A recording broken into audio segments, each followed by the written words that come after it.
Does that even make sense? I don't. But. She's a Mona Lisa. Everyone's lining up to see her. Hello, welcome back to my channel where I am currently doing my mental health series. So this video is the 5th video in my mental health series, and we're actually going to be talking about my 4th and final diagnosis of a personality disorder. So the first one I did was about avoidant personality disorder.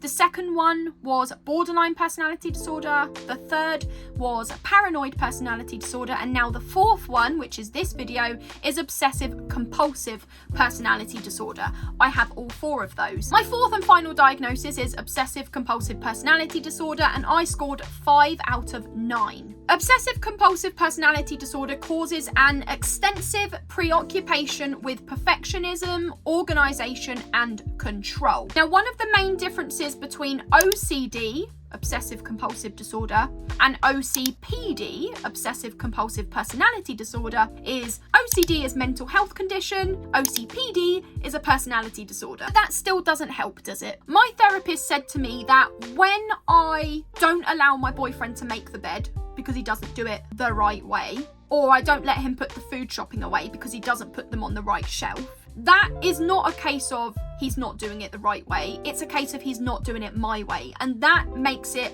obsessive compulsive personality disorder, which I'm not gonna lie, confuzzles my mind because I already have OCD. So I would have thought that it was the same, but it's not.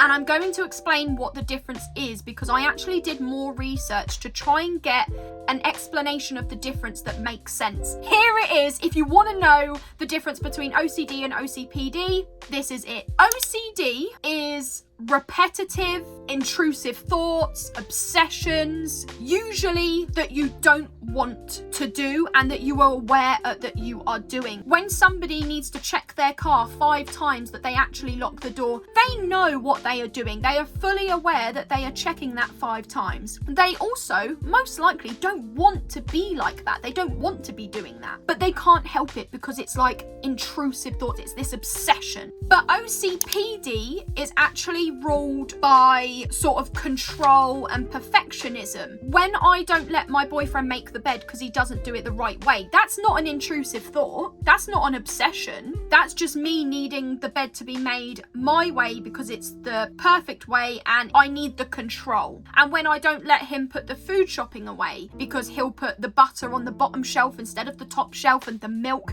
on a shelf instead of in the shelf on the side of the door, again, that's not an intrusive thought. That's not an obsession that I don't want to be doing. I do want to be doing that because I want control over where everything goes. I want it to be done my way or no way. So that is the difference. So in terms of like my OCD, I don't do anything in terms with the number 3. I like the number 7, but not when it's the time. So if my phone said that the time was 12:07, I would wait until it said 12:08 before I go and get in the shower. But if it's not in the time, I actually do like the number 7. I don't like the number 3. So when I'm at work as a waitress and everyone's stacking the high chairs up in 3s, I will actually add a 4th, or I will take it down to 2. I don't do 3s. When I'm sending messages, I have to send 2 messages, not 1. And I have to send 2 emojis on the end of those, and they need to be the same. I'm actually getting a lot better. But the only reason I'm getting a lot better is because I'm actually deleting my messages. So then it almost comes out of my head. So it's still probably not a healthy way to be dealing with it, but it's kind of working anyway. But they are things that I don't want to be doing. Like, I don't want to be sending 2 messages all the time. I don't want to be changing how the high chairs are stacked at work because I don't like the number. I don't want to be waiting an extra minute to go and do something because of the time. I don't want to be doing these things, but I have to. It's like an obsession. Whereas when I'm like, James, you are not making the bed. James, you are not putting the food shopping away. Are you sure you don't want me to help? No, let me do it myself. And I'll start getting angry. That is something I want to be doing. I do want to be having control. So that's not an obsession as such. That is something I want to be doing. It's not an intrusive thought. I need to do it. So in terms of the symptoms that I have, so preoccupied with and insist on details, rules, and lists. So if I am going to be going out at the weekend, maybe I'm going to go to the beach, I need to know what time I'm leaving, what time I'm getting home, how I'm getting there, who I'm going with, what do I need to take, how early should I wake up to make sure I have breakfast and I go to the toilet because I have IBS and I don't want to drive for more than 2 hours when I have IBS issues. I will need the whole plans. If I say to my boyfriend on a Monday, are you going out on Friday? He'll be like, I don't know. I don't know until the last minute. Can't stand it. On Friday, if he's like, oh yeah, I am going to be going out tonight, my head goes crazy because I asked you on Monday. Yeah, but I didn't know that. And I just can't do it. I am actually in the middle of trying to start my own business. At this time, when you're watching this video, I might have already started it. I've been planning this new business for 3 months. And everybody's like, you just need to actually start. And I'm like, yeah, but I can't start because I need it to be perfect. So I am planning galore. Like my laptop has got like Word documents, like the notepad things, just files of how to start the business and what things I need, what my daily plan will be once I'm started. So what time, you know, checking my emails, and then I'm going to create a design, and then I'm going to do this. My whole like workflow, if that makes sense. Everything, all the things that I'm going to sign up to subscription wise. Literally, it's just plans. It's madness. So another symptom is I need everything in order and under control. I think I've already kind of spoken about this when I was talking about the making of the bed and the putting the food shopping away. Like my boyfriend will say to me, do you want me to put the food shop away when you get home? I'm like, no, because you'll put everything in the wrong place. And it's not really in the wrong place, is it? It's just not in my place. And like when I say you can't make the bed because you don't do it right.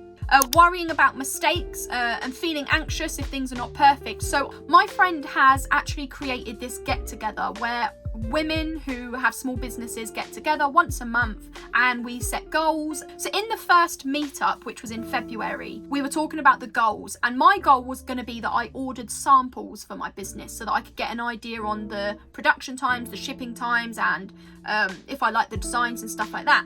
And somebody at the meetup was like, no, your goal needs to be to actually start, because you've been planning for months and months. You need to start. So your goal is going to be that you get that shop open. And honestly, when I tell you, my heart was pounding. I felt like I was literally picking the skin or trying not to bite my nails. I was feeling so anxious and so uncomfortable with the idea that that goal was actually gonna be written down for me, because I couldn't do that. I couldn't start yet because I didn't feel like everything was going to be perfect. Excessive doubt and indecisiveness. So I cannot make decisions, and I will constantly ask my friend, who is a small business owner, to make decisions for me. So when it comes to my business, I'm like, what do you think of these fonts? What do you think of these colours? And I'll send a picture and say, why can't I just make a decision? I can't make decisions. Even down to clothes. Like, I mean, today's a bit different because I'm just at home, but if I was going out, let's say me and my boyfriend were going to go to the pub and meet up with his friends, I would hold out my black jeans and my blue jeans and be like, what colour jeans? And then I'd hold up 2 different kind of tops and be like, which top? Sometimes he'll tell me like the black jeans, and I'll be like, well, I kind of wanted to wear the blue jeans. He's like, well, wear the blimmin' blue jeans then. And it's like, I know what answer I want, but I need him to make that answer. And I constantly just doubt everything that I do, whether I'm the right person for it, if I'm even going to be good enough. Being rigid and stubborn in my beliefs and my ways of doing things. Obviously, going back to the food shop, the bed, that's kind of like the best examples right now. Unwilling to compromise. Oh my goodness, I will not compromise. If my boyfriend's like, well, I'll put the food shop away and you can just tell me where they go. And I'm like, no. He's like, but I can actually be helping and doing it, and you can just tell me. No. Difficulty coping with criticism. I've already spoken about this in my other videos with my other personality disorders, because a lot of symptoms kind of overlap with the others. There is actually a symptom that I wrote down that I didn't circle because I didn't feel like that was me, but actually I think it is overly fixated on a single idea. So as I'm filming this video, I am planning on starting my own business, and I'm not gonna lie, I am genuinely gonna do it. This isn't one of my ideas where I don't do it. Last year I decided that I wanted to do my own business, and I was going to be a cleaner, and I was going to clean people's houses, and I was just going to kind of work for myself so I don't have to deal with all of my issues with other people, but just be independent. And my friend made me logos. I bought t-shirts. I'd actually called HMRC and registered as a sole trader. Like, I literally got that far. I got a business account, and then I changed my mind. and I had to cancel everything that I'd already decided. I will think about how I said to my boyfriend, I said, you know, I've got PCOS, we don't know when we're going to have children, I've already been off contraception for 2 years. I said, maybe we should do fostering. You know, like, we can give these children a life that they have not had yet. You know, we can take them to a beach when they've probably never even been to a beach. I was like, think of the things that we can give them. And I'm not gonna lie, I still do think about that every day. It's not something I can do because he's not in agreement with it, but I think if I was like on my own, I do think I would do it. But he was like, Chelsea, you're doing it again. You're going through these phases of where you're going to do something and then you don't do it. He's like, honestly, Chelsea, I can never keep up with you. I always think about how I'm going to do something and then I don't do it. And I'll plan stuff. I go through the whole phase of planning and then I just drop it. However, this business I'm going to be starting, I am genuinely going to do it. I am going to do it. So that is all about my obsessive compulsive personality disorder, and that actually concludes all 4 of my personality disorders. So I have now shared all 4 of my personality disorders, my scoring, what they are, my symptoms, examples, as much as I could. Thank you for watching the video. Again, as I always say, if you have any questions about this and you want to know more about this kind of personality disorder, and obviously I'm not a professional, but just generally, like, if you want to know more about my symptoms, do comment in the comment section below and DM me on Instagram if you want to be more private. Bye. Everyone's lining up to see her. There must be something about her features. You'll find the beauty goes much deeper once you get to meet her.